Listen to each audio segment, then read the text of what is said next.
In today's session, we are going to discuss biological importance and diagonal relationship. So let's start with biological importance of sodium and potassium.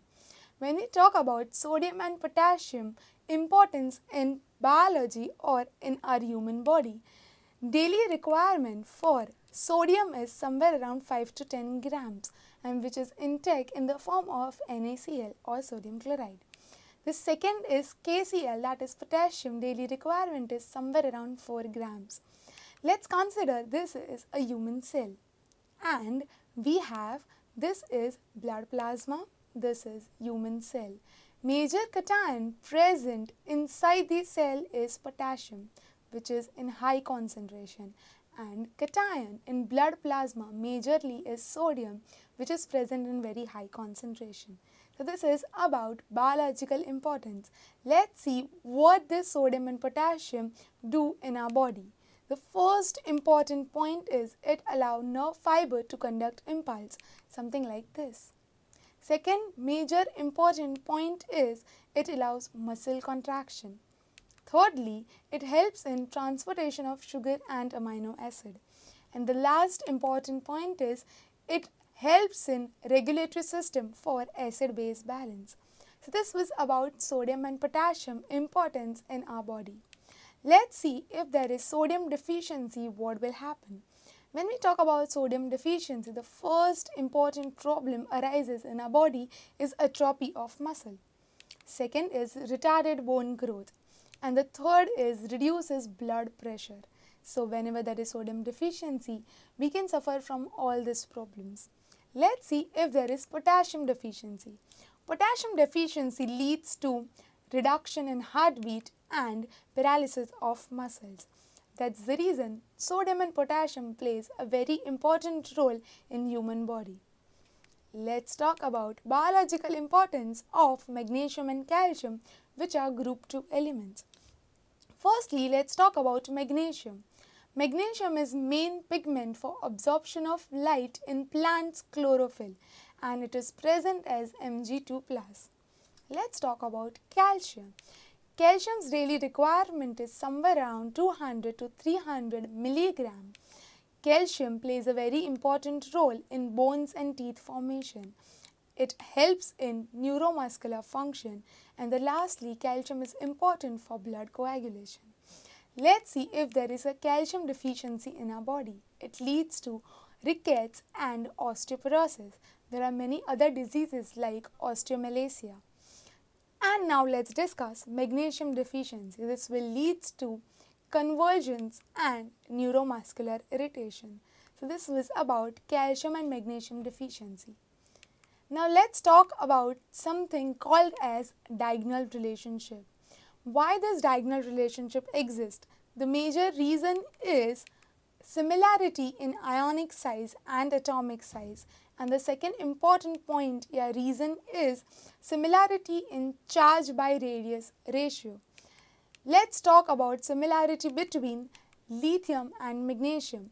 Let's understand how lithium and magnesium are similar. So the first point is radii, and the value for lithium is somewhere around 152 picometer, whereas for magnesium value is somewhere around 160 picometer. The difference is of hardly 8 picometer.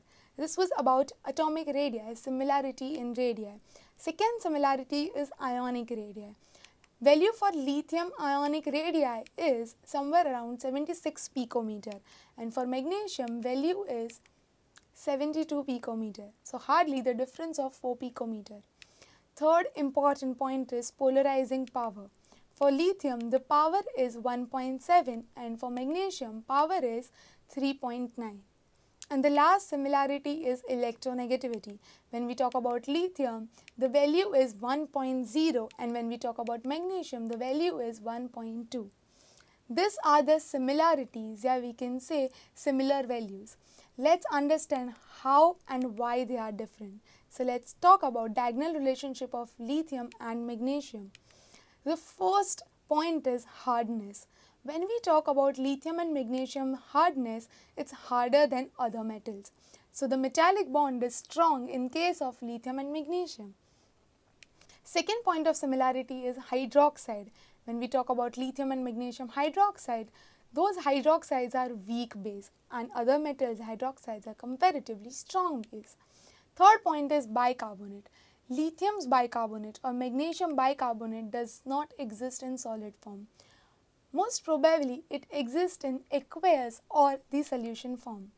Next point is carbonate on heating. Lithium carbonate and magnesium carbonate on heating evolves carbon dioxide.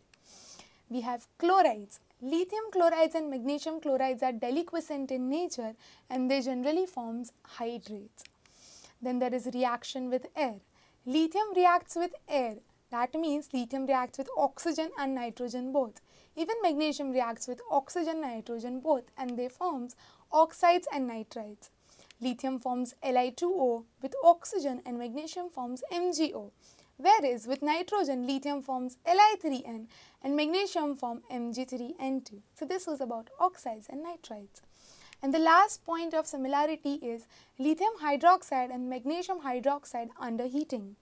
When lithium hydroxide is heated, it forms lithium oxide and water.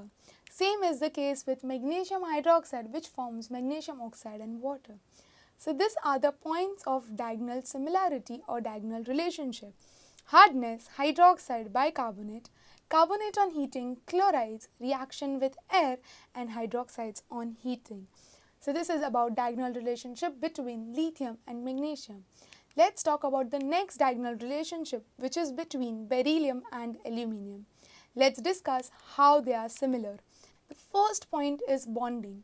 Beryllium and aluminium generally forms a covalent bond, reason being high ionization enthalpy. Second point of similarity is hydroxides and oxides. Beryllium and aluminium hydroxides and oxides are amphoteric in nature. Amphoteric means it can act as acid as well as base. Third similarity is reactivity. Beryllium and aluminium generally does not liberate hydrogen gas when they are reacted with acids, whereas other elements of group 2 elements liberate hydrogen gas when they are reacted with acid. Fourth point of similarity is complex formation. Generally, beryllium and aluminium form complexes, coordinate complexes, and the formula is BeF42- and for aluminium it is AlF63-. Next point of similarity is chlorides. Chlorides are anhydrous in nature and beryllium and aluminium chlorides are Lewis acid. And the last point of similarity is carbides. When carbides are reacted with water, they form hydroxide and methane. So beryllium hydroxide, BeOH twice and methane is formed. The same reaction exists with aluminium carbide plus water and they also forms aluminium hydroxide and methane. So this was about diagonal similarity between beryllium and aluminium. The points of similarity are bonding, hydroxides and oxides, reactivity, complex formation, chlorides, and the last point, carbides. So this was all about diagonal relationship. It's a question time now.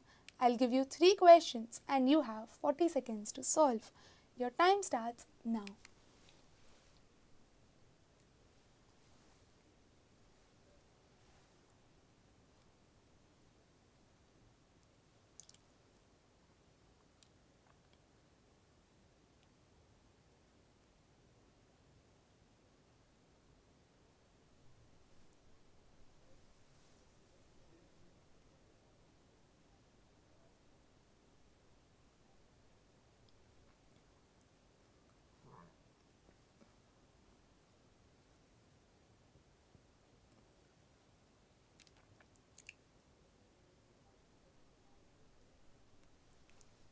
So students, let's solve these questions now. The first question, diagonal relationship exists between, the options were beryllium and magnesium, beryllium and sodium, beryllium and aluminium and none of the above.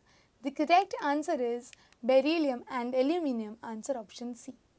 Second question, chlorides of beryllium and aluminium are, those chlorides are anhydrous in nature and they are generally Lewis acid, answer option C. And the third question, cation present majorly inside this cell. The options were potassium, beryllium, sodium and magnesium.